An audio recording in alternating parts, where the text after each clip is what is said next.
tout le monde, j'espère que vous allez bien. Moi, je vais super bien. Donc, aujourd'hui, dans cette vidéo, je vais faire la première vidéo d'une série que je vais commencer, qui va s'appeler les Q-tailles ou les Q quelque chose, je sais pas. Ah ben, go, Q, équivalent à question, pas ce que vous pensez. Ok?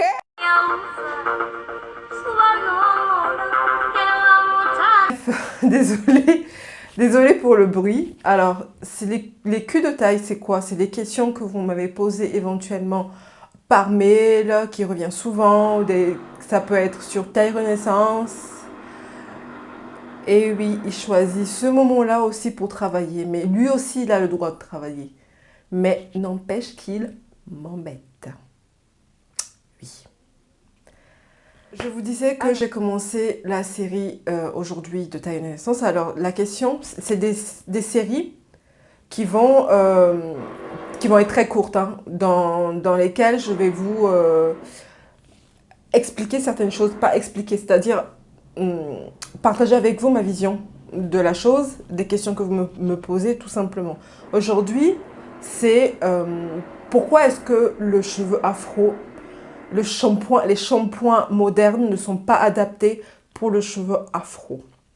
Tout d'abord, il faut chercher l'étymologie des mots. Je pense que c'est maintenant ce que je vais faire à chaque fois parce que les mots sont tellement galvanisés, vulgarisés ou je sais pas quoi, on perd complètement la base, la souche des mots. C'est comme la dernière fois, il y a un grand homme chez qui j'ai appris que individu, ça veut dire quelque chose qui n'est pas divisible. Indivisible. Indivisible. Bref, en anglais. Donc un individu, c'est nous sommes censés ne pas être divisés. Mais nous ne sommes plus des individus, mais nous sommes divisés. Aucun rapport avec le sujet, mais pour vous expliquer que quand vous cherchez quelque chose, le mot, allez à l'étymologie de la chose, essayez au mieux d'aller à la source, c'est plus facile au niveau de la compréhension. Donc, shampoing, ça veut dire masser tout simplement. Shampoing, ça veut dire masser. Oui, mes sources, c'est Wikipédia, mais je pense que c'est la réalité. Après, c'est juste ma vision des choses. Donc, shampoing, euh, ça veut dire masser, tout simplement. Et après, la preuve, quand on shampooine les cheveux, on fait ce mouvement-là. On masse, donc on se dit on shampooine les cheveux. Et avant, c'était pas le shampoing là, c'était avec de l'huile qu'on massait les cheveux. C'est un mot indien de source. Donc, pourquoi est-ce que je vous dis que le mot shampoing, on va revenir pourquoi est-ce que le shampoing moderne n'est pas adapté aux cheveux afro? Tout simplement parce que avec le shampoing, vous êtes censé enlever l'excès de gras. Oui, certes, un shampoing permet aussi d'enlever la poussière et tout. Mais l'objectif premier de faire son shampoing, c'est d'enlever son excès de gras. Ok? Donc, qu'est-ce qu'on enlève au final? Le cheveu afro, on sait très bien qu'on n'a pas de gras, c'est notre problème. On a du mal à ce que le sébum il descend jusqu'à la pointe. Même, je ne suis même pas sûre que même notre cuir chevelu, sébum, baisse. Je ne suis même pas sûre que notre cuir chevelu sécrète assez de sébum pour que ça descende jusqu'à la pointe. Parce qu'en général, on a la peau sèche aussi. Donc, qui veut dire la peau sèche, dit quelque part cuir chevelu sec. Donc, qu'est-ce qu'on enlève quand on met le shampoing sur ses cheveux? Pour moi, qu'est-ce qu'on enlève? On enlève la chose qu'on n'a pas. Je ne sais pas si vous comprenez ce que je dis. Bref, c'est pour ça que quand on fait son shampoing avec les shampoings classiques sans faire un pré-pou avant, sans faire quelque chose avant, on a les cheveux complètement secs. Pas possible. Donc, on est obligé de mettre 3 tonnes d'huile avant de faire son shampoing. Et ensuite, une fois qu'on a fait son shampoing, de faire un après-shampoing. Et ensuite, c'est pas fini. Faut réhydrater derrière. Mettre, normalement, la lock méthode, c'est crème, huile et baume, quelque chose comme ça. Donc, ça fait plein de procédés. Donc, du coup, pourquoi ne pas essayer de nous faciliter la vie en réduisant tous ces procédés-là? Au lieu d'enlever le sébum, d'apporter du sébum pendant le lavage.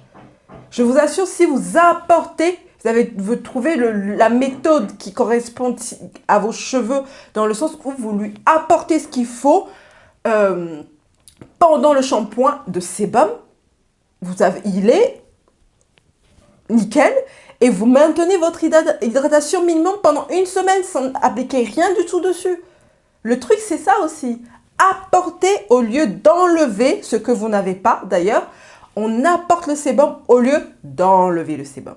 Bref, après, c'est, comme je dis, c'est ma perception de la chose. C'est par rapport à mon observation. Je dis pas que c'est la vérité pour tout le monde, c'est la réalité pour tout le monde. Probablement, ce n'est pas le cas, mais en fonction par rapport à ce que j'ai pu observer un peu partout sur les têtes des taïnas, c'est plus ou moins ça. On apporte et on n'enlève pas. C'est pour ça que le shampoing est là pour enlever au taquet tout. Et voilà. On m'a posé aussi la question de savoir si le rassoul était adapté aux cheveux afro. Le rassoul, pour moi, certes, c'est beaucoup plus naturel. C'est beaucoup moins agressif que le shampoing, mais il n'est pas adapté aux cheveux afro. J'ai déjà testé le rassoul, j'ai eu les cheveux hyper secs. En tout cas, ce n'est pas adapté à certains types de cheveux afro qui est très frisé. Comme les... Oui, tu n'es qu'aimé. Comme les miens. C'est pas du tout adapté. J'ai eu les cheveux hyper secs, c'est pas possible. Au lieu d'utiliser du rassoul, utilisez plutôt de l'argile blanche. C'est beaucoup plus doux, au fait, que le rassoul. Sur ce, j'espère que j'ai répondu à la question qui a été posée.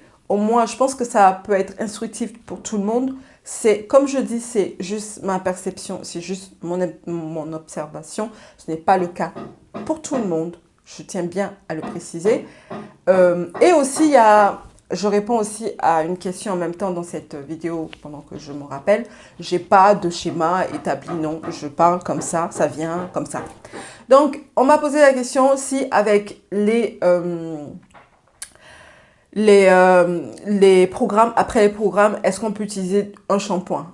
On peut utiliser un shampoing, oui.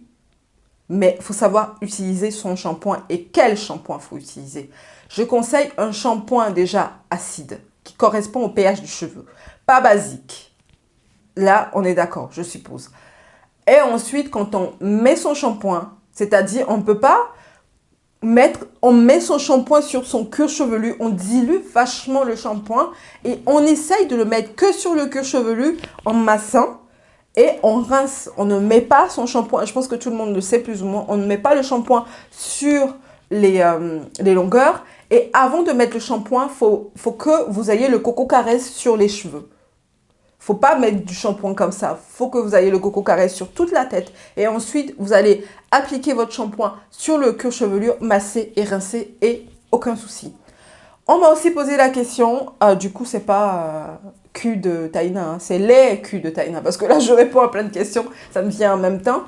On m'a posé la question de savoir combien de fois il faut faire son shampoing par mois, à peu près. Là aussi, ça dépend. En moyenne, moi, je vais vous dire, en hiver, depuis un moment, en hiver, je fais mon shampoing une fois par mois.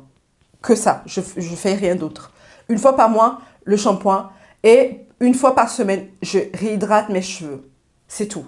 C'est-à-dire, je hydrate mes cheveux 4 fois dans le mois et je fais mon shampoing une fois par mois. Après, ce n'est pas la règle. J'ai pu constater que moi, ça me convenait moins.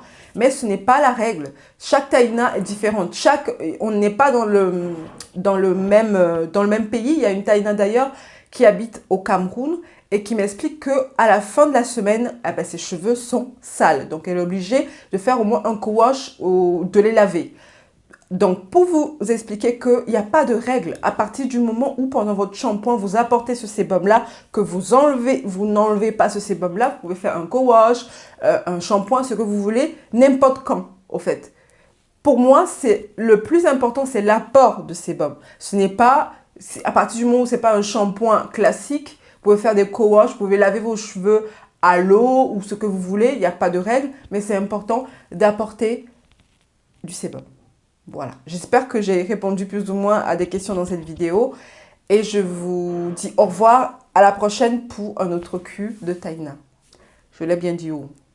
Q égale question, not Q. Ok?